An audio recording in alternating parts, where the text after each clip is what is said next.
ಎಲ್ಲರಿಗೂ ನಮಸ್ತೆ. ಮಂಡಕ್ಕಿಯಲ್ಲಿ ಕಡಲೆ ಹಿಟ್ಟು ಅನ್ನೋದು ಬೆರೆಸಿ ಒಂದು ಒಳ್ಳೆ ಬ್ರೇಕ್‌ಫಾಸ್ಟ್ ರೆಸಿಪಿ ಅನ್ನೋದು ರೆಡಿಯಾಗುತ್ತೆ.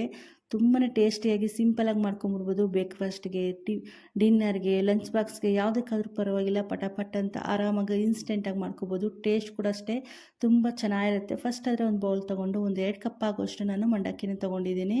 ಮಾಮೂಲಿ ನಮಗೆ ಯಾವ ಥರ ಸಿಗುತ್ತೋ ಒಂದೊಂದು ಹತ್ರ ಉದ್ದುದ್ದಾಗಿರುತ್ತೆ. ಬಟ್ ಒಂದೊಂದು ಹತ್ರ ಚಿಕ್ಕದಾಗಿ ಬರುತ್ತಲ್ಲ, ಅದಕ್ಕೆ ನಾನು 2 ಕಪ್ ಆಗೋಷ್ಟು ಮೆಜರ್ಮೆಂಟ್ ಕಪ್ಪಲ್ಲಿ 2 ಕಪ್ ಆಗೋಷ್ಟು ಚುರುಮುರಿ ಅನ್ನೋದು ಮಂಡಕ್ಕಿ ಅನ್ನೋದು ತೊಗೊಂಡಿದ್ದೀನಿ. ಒಂದು ಸೈಡ್ಗೆ ಇಟ್ಕೊಂಬಿಟ್ಟು ಇನ್ನೊಂದು ಬಟ್ಲಲ್ಲಿ ಅದೇ ಕಪ್ಪಲ್ಲಿ ಒಂದು ಅರ್ಧ ಕಪ್ ಆಗೋಷ್ಟು ಕಡಲೆ ಹಿಟ್ಟು, ಒಂದು 1/4 ಟೇಬಲ್ ಸ್ಪೂನಷ್ಟು ಅರಿಶಿನ, ಒಂದು ಅರ್ಧ ಟೇಬಲ್ ಸ್ಪೂನಷ್ಟು ಸಕ್ಕರೆ ತೊಗೊಂಬಿಟ್ಟು ಒಂದು ಸ್ವಲ್ಪ ನೀರು ಹಾಕ್ಕೊಂಡು ಚೆನ್ನಾಗಿ ಅದನ್ನು ಗಂಟಿಲ್ದಿರೋ ಥರ ಚೆನ್ನಾಗಿ ಮಿಕ್ಸ್ ಮಾಡ್ಕೋಬೇಕಾಗುತ್ತೆ. ನಾವು ಮಂಡಕ್ಕಿ ಎಲ್ಲರೂ ಹೋದಾಗ ತೊಗೊಂಬರ್ತಾನೆ ಇರ್ತೀವಿ. ಜಾಸ್ತಿನೂ ತೊಗೊಬಂದಾಗ ಈ ಥರ ಒಂದು ಸತಿ ಟ್ರೈ ಮಾಡಿ. ಇಲ್ಲಾಂದರೆ ಡಿಫ್ರೆಂಟಾಗಿ ಏನಾದರೂ ಟಿಫನ್ ನಾವು ಮಾಡಬೇಕು ಅಂದರೆ ಒಂದು ಸತಿ ಟ್ರೈ ಮಾಡಿ. ತುಂಬ ಈಸಿಯಾಗಿ ಮಾಡ್ಕೋಬೋದು. ಅದು ಚೆನ್ನಾಗಿ ಗಂಟಿಲ್ದಿರ ಮಿಕ್ಸ್ ಮಾಡ್ಕೊಂಬಿಟ್ಟು ನಾವು ಮಂಡಕ್ಕಿ ಹಾಕ್ಕೊಂಡಿದ್ವಲ್ಲ ಚುರುಮುರಿ, ಆ ಬೌಲ್ಗೆ ಹಾಕ್ಕೊಂಬಿಡ್ಬೇಕು. ಇದು ಚೆನ್ನಾಗಿ ನೆನಿಬೇಕು. ಇನ್ನು ಸ್ವಲ್ಪ ನೀರೇನಾದರೂ ನಿಮ್ಗೆ ಸಾಕಾಗಲ್ಲ ಅಂದರೆ ಒಂದು ಸ್ವಲ್ಪ ಅದು ಮಂಡಕ್ಕಿ ಎಲ್ಲ ಫುಲ್ಲು ಅದು ಎಳ್ಕೋಬೇಕಾಗುತ್ತೆ. ಒಂದು ಸ್ವಲ್ಪ ನೀರನ್ನೋದು ಸೇರಿಸ್ಕೊಂಬಿಡಿ. ತುಂಬ ಸಿಂಪಲ್ಲಾಗಿ ಈಸಿಯಾಗಿ ಮಾಡ್ಕೋಬೋದು. ಒಂದೇ ಥರ ತಿಂದು ನಿಮಗೇನಾದರೂ ಬೇಜಾರಾಗ್ತಾಯಿದ್ರೆ ಖಂಡಿತ ಒಂದು ಸತಿ ಟ್ರೈ ಮಾಡಿ. ತುಂಬ ಟೇಸ್ಟಿಯಾಗಿ ಬರುತ್ತೆ. ಇನ್ನು ಸ್ವಲ್ಪ ನೀರು ಹಾಕ್ಕೊಂಬಿಟ್ಟು ಚೆನ್ನಾಗಿ ಕಲಿಸ್ಕೊಂಬಿಡ್ತಾಯಿದ್ದೀನಿ ಇದನ್ನು. ತುಂಬ ಈಸಿಯಾಗಿ ಪಟಾಪಟ್ ಅಂತ ಮಾಡಿಕೊಟ್ಬಿಡ್ಬೋದು. ಸ್ಕೂಲಿಂದ ಏನಾದರೂ ಮಕ್ಕಳು ಬಂದಾಗ, ಇಲ್ಲಾಂದರೆ ಲಂಚ್ ಬಾಕ್ಸ್ಗೆ, ಡಿನ್ನರ್ಗೆ ಏನಾದರೂ ಸಿಂಪಲಾಗಿ ಮಾಡ್ಕೋಬೇಕು ಅಂದರೆ ಈ ಥರ ಒಂದು ಸತಿ ಟ್ರೈ ಮಾಡಿ. ಇದನ್ನು ಒಂದು ಪ್ಲೇಟ್ ಮುಚ್ಚಿಬಿಟ್ಟು ಒಂದು 2 ನಿಮಿಷ ಸೈಡ್ಗೆ ಇಟ್ಕೊಂಬಿಡಿ. ಒಂದು 2 ನಿಮಿಷ ಆದಮೇಲೆ ಇದೆಲ್ಲ ಫುಲ್ ನೆಂದಿರುತ್ತಲ್ಲ, ಇದನ್ನು ಒಂದು ಮಿಕ್ಸಿ ಜಾರ್ ತೊಗೊಂಡು ಚೆನ್ನಾಗಿ ಇದನ್ನು ಮಿಕ್ಸಿಗೆ ಹಾಕ್ಕೋಬೇಕಾಗುತ್ತೆ. ನಾನು ಮಿಕ್ಸಿ ಜಾರ್ ತೊಗೊಂಡು ಅದಕ್ಕೆ ಸೇರಿಸ್ಕೊತಾ ಇದ್ದೀನಿ.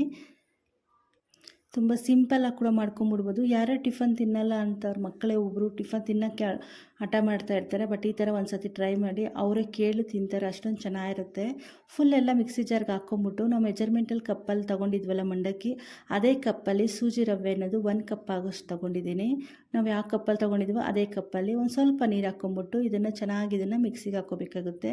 ಇದು ಎಷ್ಟು ನೀವು ನುಣ್ಣಗಾಗುತ್ತೋ ಅಷ್ಟು ಸ್ವಲ್ಪ ನೀರು ಸೇರಿಸ್ಕೊಂಡು ಹಾಕ್ಕೋಬೋದು. ರವೆ ಹಾಕಿದ್ದೀವಲ್ಲ, ಅದು ಸ್ವಲ್ಪ ಗಟ್ಟಿ ಆಗ್ತಾ ಇರುತ್ತೆ. ಅದಕ್ಕೆ ಒಂದು ಸ್ವಲ್ಪ ನೀರನ್ನೋದು ಸೇರಿಸ್ಕೊಳ್ಳಿ. ನೋಡಿ, ನಮ್ಮ ದೋಸೆ ಬ್ಯಾಟರ್ ಯಾವ ಥರ ಬರುತ್ತೋ ಅದೇ ಥರ ಇರಬೇಕು. ಅಲ್ಲಿವರೆಗೂ ಚೆನ್ನಾಗಿ ಇದನ್ನು ಮಿಕ್ಸಿಗೆ ಹಾಕ್ಕೊಂಡು ಇನ್ನೊಂದು ಬೌಲ್ ತೊಗೊಂಬಿಟ್ಟು ನಾವು ಮಿಕ್ಸಿಗೆ ಹಾಕ್ಕೊಂಡಿದ್ವಲ್ಲ ಆ ಬ್ಯಾಟರ್ ಅನ್ನೋದು ಅದರಲ್ಲಿ ಸೇರಿಸ್ಕೊಳ್ಳೋಣ.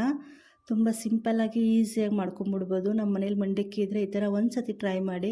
ಒಂದು ಸತಿ ನೀವೇನಾದರೂ ಟ್ರೈ ಮಾಡಿದ್ರೆ ಮತ್ತೆ ವಾರಕ್ಕೆ 3 ಸತಿ ನೀವೇ ಮಾಡ್ತಾಯಿರ್ತೀರ. ಅಷ್ಟೊಂದು ಚೆನ್ನಾಗಿರುತ್ತೆ. ಇದು ಮಕ್ಕಳಿಗೆಲ್ಲ ದೊಡ್ಡವ್ರು ಕೂಡ ಇಷ್ಟ ಆಗುತ್ತೆ. ನಾವು ಮಿಕ್ಸಿಗೆ ಹಾಕ್ಕೊಂಡಿದ್ವಲ್ಲ ಅದೇ ಜಾರಲ್ಲಿ ಒಂದು ಸ್ವಲ್ಪ ನೀರು ಹಾಕ್ಕೊಂಬಿಟ್ಟು, ಅದು ರವೆ ಹಾಕಿರೋದ್ರಿಂದ ಸ್ವಲ್ಪ ಗಟ್ಟಿ ಆಗ್ತಾ ಬರ್ತಾ ಇರುತ್ತೆ. ಅದು ನೆನೆಯೋಕ್ಕೋದಿ ಸ್ವಲ್ಪ ಗಟ್ಟಿ ಅನ್ನೋದು ಆಗ್ತಾ ಇರುತ್ತೆ. ಅದಕ್ಕೆ ಇನ್ನು ಸ್ವಲ್ಪ ನೀರು ಹಾಕ್ಕೊಂಡು ಚೆನ್ನಾಗಿ ಸ್ಪೂನೊಂದು ಎತ್ಕೊಂಡು ಚೆನ್ನಾಗಿ ನೀಟಾಗಿ ಕಲಿಸ್ಕೊಂಬಿಡ್ಬೇಕು. ನೋಡಿಕೊಂಡು ಎಷ್ಟು ನೀರು ಬೇಕೋ, ಜಾಸ್ತಿ ತೆಳುವಾಗಿ ಇರಬಾರ್ದು, ಜಾಸ್ತಿ ಗಟ್ಟಿಯಾಗಿ ಇರಬಾರ್ದು. ಮೀಡಿಯಮ್ ನಾವು ದೋಸೆ ಬ್ಯಾಟರ್ ಯಾವ ಥರ ಇರುತ್ತೋ ಅದೇ ಥರ ಇರಬೇಕು. ಇದಕ್ಕೆ ರುಚಿಗೆ ತಕ್ಕಷ್ಟು ಸಾಲ್ಟನ್ನು ಸೇರಿಸ್ಕೊತಾ ಇದ್ದೀನಿ. ಕಲ್ಲುಪ್ಪು ಸೇರಿಸ್ಕೊತಾ ಇಲ್ಲ, ಸಾಲ್ಟನ್ನು ಸೇರಿಸ್ಕೊತಾ ಇದ್ದೀನಿ. ಒಂದು ಅರ್ಧ ಕಪ್ ಆಗೋಷ್ಟು ನಾನು ಈರುಳ್ಳಿಯನ್ನು ಚಿಕ್ಕದಾಗಿ ಕಟ್ ಮಾಡ್ಕೊಂಡಿರೋದು ಸೇರಿಸ್ಕೊತಾ ಇದ್ದೀನಿ. ಮತ್ತು ಅದೇ ಕಪ್ಪಲ್ಲಿ ಒಂದು ಅರ್ಧ ಕಪ್ ಆಗೋಷ್ಟು ಕ್ಯಾರೆಟು, ಒಂದು ಅರ್ಧ ಕಪ್ ಆಗೋಷ್ಟು ಕೊತ್ತಂಬರಿ ಸೊಪ್ಪು ಅನ್ನೋದು ಸೇರಿಸ್ಕೊಂಡಿದ್ದೀನಿ. ಆದಷ್ಟು ಕ್ಯಾರೆಟ್ ಅನ್ನೋದು ಚಿಕ್ಕದಾಗಿರೋದ್ರಲ್ಲಿ ತುರುಕೊಂಡು ಹಾಕ್ಕೊಳ್ಳಿ. ಇದೆಲ್ಲ ತರಕಾರಿ ಹಾಕಿದ್ಮೇಲೆ ಚೆನ್ನಾಗಿ ಇದನ್ನು ಮಿಕ್ಸ್ ಮಾಡ್ಕೊಂಬಿಡ್ಬೇಕು. ಇದು ನಿಮ್ಮ ಕೇಸ್ ನಿಮ್ಮ ಮನೇಲಿ ಏನಾದರೂ ಕ್ಯಾಪ್ಸಿಕಮ್ ಇದ್ರೇನು ಸೇರಿಸ್ಕೋಬೋದು. ಮತ್ತು ನುಗ್ಗೆ ಸೊಪ್ಪು ಬರುತ್ತಲ್ಲ, ಸಬ್ಸಿಗೆ ಸೊಪ್ಪು, ನುಗ್ಗೆ ಸೊಪ್ಪು, ಇದೆಲ್ಲ ಹಾಕಿ ಸೇರಿಸ್ಕೊಂಡ್ರೆ ತುಂಬ ಟೇಸ್ಟಿಯಾಗಿರುತ್ತೆ. ಸಬ್ಸಿಗೆ ಸೊಪ್ಪು ಚೆನ್ನಾಗಿರುತ್ತೆ. ಮತ್ತು ನುಗ್ಗೆಕಾಯಿ ಸೊಪ್ಪು ಬರುತ್ತಲ್ಲ, ನುಗ್ಗೆ ಸೊಪ್ಪು, ಅದನ್ನು ಕೂಡ ಸೇರಿಸ್ಕೊಳ್ಳಿ. ತುಂಬ ಚೆನ್ನಾಗಿ ಟೇಸ್ಟಿಯಾಗಿರುತ್ತೆ. ಇದಕ್ಕೆ ಇನ್ನೊಂದು ಸ್ವಲ್ಪ ನೀರು ಹಾಕ್ಬಿಟ್ಟು ಚೆನ್ನಾಗಿ ಇದನ್ನು ಬ್ಯಾಟರ್ ಅನ್ನೋದು ನೀಟಾಗಿ ಮಿಕ್ಸ್ ಮಾಡ್ಕೊಂಬಿಟ್ಟು ಒಂದು 5 ನಿಮಿಷ ಇದನ್ನು ಸೈಡ್ಗೆ ಇಟ್ಕೊಂಬಿಡ್ಬೇಕು. ನಾವು ರವೆ ಹಾಕೋದ್ರಿಂದ ಅದು ಸ್ವಲ್ಪ ಹೊತ್ತು ಒಂದು 5 ನಿಮಿಷ ನೆನೆಯೋಕೆ ಬಿಡಬೇಕು. ನಮ್ಗೆ ಆವಾಗೆ ತುಂಬ ಚೆನ್ನಾಗಿ ರೆಡಿಯಾಗುತ್ತೆ ಇದು. ಇದನ್ನು ಒಂದು 5 ನಿಮಿಷ ಸೈಡ್ಗೆ ಇಟ್ಕೊಂಬಿಡೋಣ. ಇದಕ್ಕೊಂದು ಸ್ವಲ್ಪ ಒಗ್ಗರಣೆ ಹಾಕ್ಕೊಳ್ಳೋಣ. ಒಂದು ಚಿಕ್ಕದೊಂದು ಸೌಟ್ ತೊಗೊಂಬಿಟ್ಟು ಅದಕ್ಕೆ ಒಂದು 3 ಟೇಬಲ್ ಸ್ಪೂನಷ್ಟು ಆಯಿಲ್ ಅನ್ನೋದು ಸೇರಿಸ್ಕೊತಾ ಇದ್ದೀನಿ. ಈ ಥರ ಒಗ್ಗರಣೆ ಹಾಕ್ಬಿಟ್ಟು ಮಾಡಿ, ಟೇಸ್ಟ್ ಅಂತೂ ತುಂಬ ಚೆನ್ನಾಗಿ ಬರುತ್ತೆ. ಎಣ್ಣೆ ಕಾದಾದಮೇಲೆ ಒಂದು ಸ್ವಲ್ಪ ಸಾಸಿವೆ ಅನ್ನೋದು ಸೇರಿಸ್ಕೊತಾ ಇದ್ದೀನಿ. ಮತ್ತು ನಿಮಗೆ ಚಿಕ್ಕ ಮಕ್ಳಿಗೇನಾದರೂ ನಮ್ಗೆ ಹಸಿಮೆಣ್ಸಿನ್ಕಾಯಿ ಬೇಡ ಅನ್ನೋರಾದರೆ ಚಿಲ್ಲಿ ಪೌಡರ್ ಅನ್ನೋದು ಸೇರಿಸ್ಕೋಬೋದು. ಬಟ್ ನಾನು ಹಸಿಮೆಣ್ಸಿನ್ಕಾಯಿ ಅನ್ನೋದು ಚಿಕ್ಕದಾಗಿ ಕಟ್ ಮಾಡ್ಕೊಂಡು ಒಂದು 3 ಹಸಿಮೆಣ್ಸಿನ್ಕಾಯಿ ತೊಗೊಂಡು ಅದನ್ನು ಕಟ್ ಮಾಡಿಕೊಂಡು ಎಣ್ಣೆಯಲ್ಲಿ ಹಾಕ್ಕೋತಾ ಇದ್ದೀನಿ. ಇದು ಹಾಕಿದ್ಮೇಲೆ ಗ್ಯಾಸ್ ಆಫ್ ಮಾಡ್ಕೊಂಬಿಡಿ. ಜಾಸ್ತಿ ಇದು ಫ್ರೈ ಆಗಬಾರ್ದು. ಮತ್ತು ಇದೊಂದು ಸ್ವಲ್ಪ ನಾವು ಕರಿಬೇವಿನ ಸೊಪ್ಪು ಇವಾಗೆ ಸೇರಿಸ್ಕೊಂಡು ಒಂದು ಚಿಟಿಕೆ ಅಷ್ಟು ಇಂಗನ್ನು ಸೇರಿಸ್ಕೊಂಡಿದ್ದೀನಿ. ಇಂಗು ಸೇರಿಸ್ಕೊಂಡ್ಮೇಲೆ ಚೆನ್ನಾಗಿ ಇದನ್ನು ಮಿಕ್ಸ್ ಮಾಡ್ಕೊಂಬಿಡ್ಬೇಕು.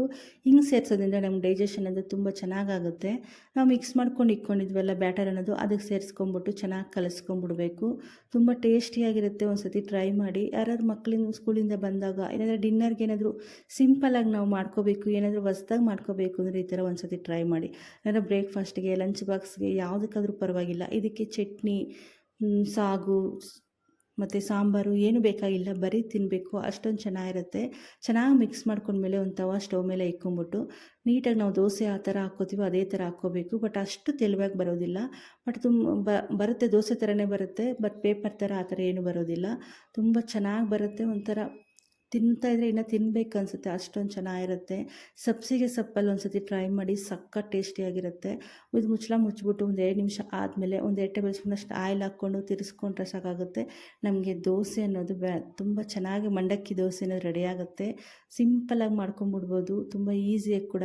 ಇನ್ ಕೇಸ್ ನಿಮ್ಗೆ ಏನಾದರೂ ರವೆ ಅನ್ನೋದು ಬೇಡ ಅಂದರೆ ನಿಮ್ಗೆ ಅಕ್ಕಿ ಹಿಟ್ಟು ಇರುತ್ತಲ್ಲ, ಅದ್ರಲ್ಲಿ ಕೂಡ ಮಾಡ್ಕೋಬೋದು. ತುಂಬ ಚೆನ್ನಾಗಿ ಬರುತ್ತೆ. ನೋಡಿ, ನೋಡ್ತಾ ಇದ್ದರೆ ತಿನ್ಬೇಕು ಅನಿಸುತ್ತಲ್ಲ. ಆ ಟೇಸ್ಟ್ ಕೂಡ ಅಷ್ಟೇ ಚೆನ್ನಾಗಿರುತ್ತೆ. ಇದೇ ಥರ ನಾವು ಸೆಟ್ ದೋಸೆ ಕೂಡ ಆರಾಮಾಗಿ ಹಾಕ್ಕೋಬೋದು. ತುಂಬ ಸಿಂಪಲ್ಲಾಗಿ ಮಾಡ್ಕೊಂಬಿಡ್ಬೋದು. ಒಂದು ಸತಿ ಟ್ರೈ ಮಾಡಿದ್ರೆ ಇನ್ಸ್ಟೆಂಟಾಗಿ ಆರಾಮಾಗಿ ಇದನ್ನು ನೆನೆಸ್ಬೇಕು, ನೈಟ್ ಟೈಮ್ಸ್ಬೇಕು ಆ ಥರ ಏನೂ ಇಲ್ಲ. ನಾವು ಪಟ ಅಂತ ಲಂಚ್ ಬಾಕ್ಸ್ಗೆ, ಬ್ರೇಕ್ಫಾಸ್ಟ್ಗೆ ರೆಡಿ ಮಾಡಿಕೊಟ್ಬಿಡ್ಬೋದು. ಸೆಟ್ ದೋಸೆನೂ ಅಷ್ಟೇ ತುಂಬ ಚೆನ್ನಾಗಿ ಬರುತ್ತೆ. ನಮಗೆ ಯಾವ ಥರ ಬೇಕು ಅಂದರೆ ಆ ಥರ ಹಾಕ್ಕೋಬೋದು. ಅದೇ ಥರನೇ ನಾವು ಚಿಕ್ಕದು ಪ್ಯಾನ್ ಕೇಕ್ ಹಾಕ್ತೀವಲ್ಲ, ಅದೇ ಥರ ಚಿಕ್ಕ ದೋಸೆಗಳು ಮಕ್ಕಳಿಗೆ ಇಷ್ಟ ಆಗುತ್ತಲ್ಲ ಬಾಕ್ಸ್ಗೆಲ್ಲ, ಅದೇ ಥರ ಕೂಡ ಹಾಕ್ಕೋಬೋದು. ತುಂಬ ಸಿಂಪಲಾಗಿ ಮಾಡ್ಕೊಂಬಿಡ್ಬೋದು. ಇದಕ್ಕೆ ನೆನೆಸ್ಬೇಕು, ಬೇಳೆ ಬೇಕು, ಓವರ್ ನೈಟ್ ನೆನೆಸ್ಬೇಕು ಆ ಥರ ಏನೂ ಇಲ್ಲ. ಇನ್ಸ್ಟೆಂಟಾಗಿ ಮಾಡ್ಕೋಬೋದು. ಶುಗರ್ ಪೇಷಂಟ್ಸ್ ಕೂಡ ಆರಾಮಾಗಿ ಇದನ್ನು ತಿನ್ಬೋದು. ಯಾಕಂದರೆ ನಾವು ರವೆ ಅನ್ನೋದು ಸೇರಿಸ್ಕೊಂಡಿದ್ದೀವಿ. ನೋಡಿ ಎಷ್ಟು ಚೆನ್ನಾಗೈತೆ ಅಂದ್ಬಿಟ್ಟು ಅಂತ. ಬಟ್ ಇದು ಕ್ರಿಸ್ಪಿಯಾಗಿ ಬರೋದಿಲ್ಲ, ಅದು ಸಾಫ್ಟಾಗಿ ತುಂಬ ಚೆನ್ನಾಗಿ ಬರುತ್ತೆ. ಟೇಸ್ಟ್ ಅಂತೂ ತುಂಬ ಚೆನ್ನಾಗಿರುತ್ತೆ. ಇದಕ್ಕೆ ಚಟ್ನಿ ಆ ಥರ ಏನು ಬೇಕಾಗಿಲ್ಲ, ಬರೀ ತಿನ್ಬೋದು, ಅಷ್ಟೊಂದು ಚೆನ್ನಾಗಿರುತ್ತೆ. ಒಂದು ಸತಿ ಟ್ರೈ ಮಾಡಿ. ಟ್ರೈ ಮಾಡಿದ್ರೆ ಕಾಮೆಂಟ್ ಮಾಡೋದಂತೂ ಮರಿಬೇಡಿ. ಹಂಗೆ ಯಾರಾದರೂ ಫಸ್ಟ್ ಟೈಮ್ ನನ್ನ ಚಾನಲ್ ನೋಡ್ತಿದ್ರೆ ಪ್ಲೀಸ್ ಸಬ್ಸ್ಕ್ರೈಬ್ ಮಾಡ್ಕೊಳ್ಳಿ. Thank you for watching.